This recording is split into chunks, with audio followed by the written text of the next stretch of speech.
So 10 years ago, Mike Greer started competing in endurance races, but as someone who uses a wheelchair, he saw a lack of accessibility on the track and wanted to change it.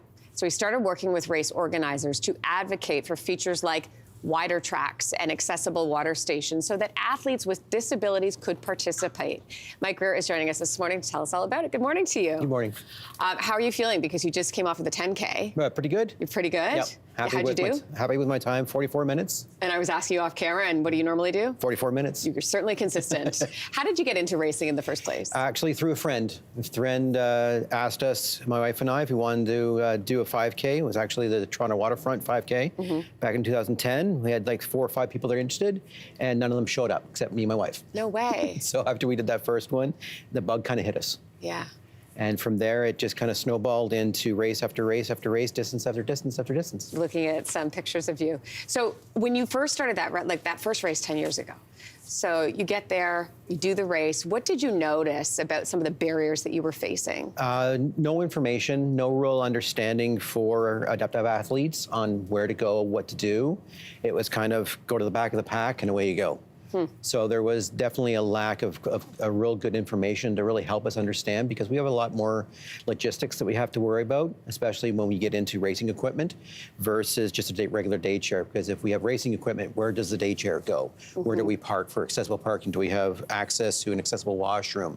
Do we have proper signages to know where we muster, things like that? So there's a lot of logistics that go in pre and post events.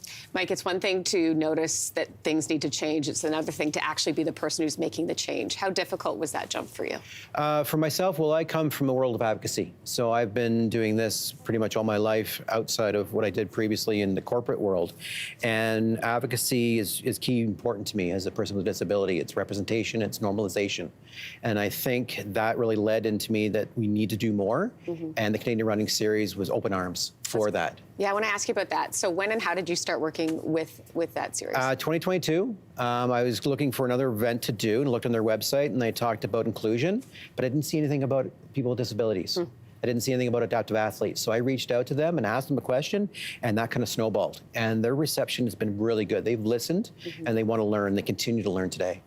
Over the weekend, I mentioned that you were competing in the Under Armour Toronto 10K. This is one of the races that you helped to create an accessible track. So you were participating in this. What features did you include for people? Yes, so I think it comes down to understanding where the accessible parking spots is. Having a tent for adaptive athletes is really important, because when we've got our day chairs, we need to have them stored and brought to the starting line, and also be there for us when we finish a race as well, and help us with food, medals, things like that.